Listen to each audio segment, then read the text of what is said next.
সকালে গঙ্গাসাগর এলাকার কৃষ্ণনগর বাজারে একটি মাংসের দোকান থেকে মানুষের মাথার খুলি উদ্ধারের ঘটনায় গোটা এলাকায় চরম চাঞ্চল্য ও আতঙ্ক ছড়িয়ে পড়েছে। এই ঘটনাকে কেন্দ্র করে একদিকে যেমন রহস্য ঘনীভূত হয়েছে, তেমনি অন্যদিকে রাজনৈতিক মহলেও শুরু হয়েছে তীব্র গুঞ্জন। স্থানীয় সূত্রে জানা গিয়েছে, কৃষ্ণনগর বাজারের বাসিন্দা শত্রুঘ্ন দাস ওই এলাকারই আয়ুব আলী শেখের মাংসের দোকানের সামনে দিয়ে যাচ্ছিলেন।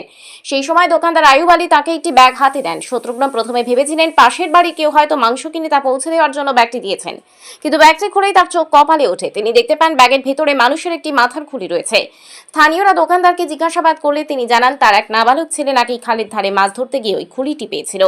ঘটনার খবর পাওয়া মাত্রই সাগর থানার পুলিশ দ্রুত ঘটনাস্থলে এসে পৌঁছায়। পুলিশ মানুষের ওই মাথার খুলিটি উদ্ধার করে ময়না তদন্তের জন্য কাকদ্বীপ মর্গে পাঠিয়েছে এবং পুরো ঘটনার নেপথ্যে প্রকৃত সত্য কি রয়েছে তার তদন্ত শুরু করেছে।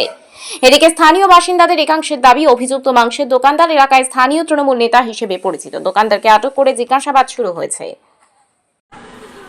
হঠাৎ আমাকে দোকানদার ওই আইব শেখ উনি আমাকে ডেকে বলেন যে এই ব্যাগটা নিয়ে যা।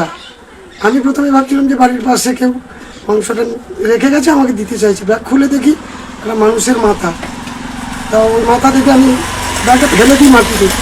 দেওয়ার পরে ওকে বলি যে কী ব্যাপার, তুই এই জিনিস এখানে রেখেছিস কেন? কোথায় ফেলি? এটা মাংস দোকান, এটা অন্য কোনো দোকান নয়, যে স্টেশনারি দোকানও নয়। তো অতএব এর জিনিসটা আমি পরে প্রশাসনকে জানাই।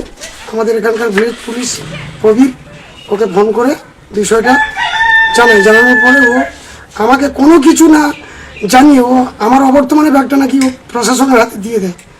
আর এর বিহিত ব্যবস্থা আমি তদন্ত চাইছি। উনি কি বললো, কোথা থেকে পেয়েছে? উনি বললো যে নদী থেকে নাকি কুড়িয়ে পেয়েছে। তা আমি ওকে প্রশ্ন করলাম যে তুই নদীতে পেয়েছে, যে পেয়েছে সে পেয়েছে, তোর মাংসের দোকানে এটা কেন? এই কথা বলায় আমি প্রবীরকে ডেকে, প্রবীর আমার অবর্তমানে ব্যাগটা কোথায় সরিয়ে দিল আমি জানতে পারলাম না। পরে ফোন করে জানলাম যে মালটা নাকি থানায় গেছে। এই অর্থে আমি জানি স্যার, আর বাকি কিছু বলতে পারছি না। আর এই জিনিস ভোটের আগে ওই ছেলেটা আমাদের এখানে অনেক শাসিয়েছে। আমাদের যারা বিজেপি করি তাদেরকে বহুত খুব ধমকানি চমকানি দিয়েছে, আর অনেক কিছু খারাপ কথা বলেছে যেটা মুখে বলার মতো নয়। তাই এর তদন্ত চাইছি। যাই হোক, কি নাম আপনার? আমি শত্রুঘ্ন দাস, 63 নম্বর বুথ আমার। এই জায়গাটা কি? এই জায়গাটার নাম কৃষ্ণনগর। শেখ রতনের রিপোর্ট, পিবি নিউজ।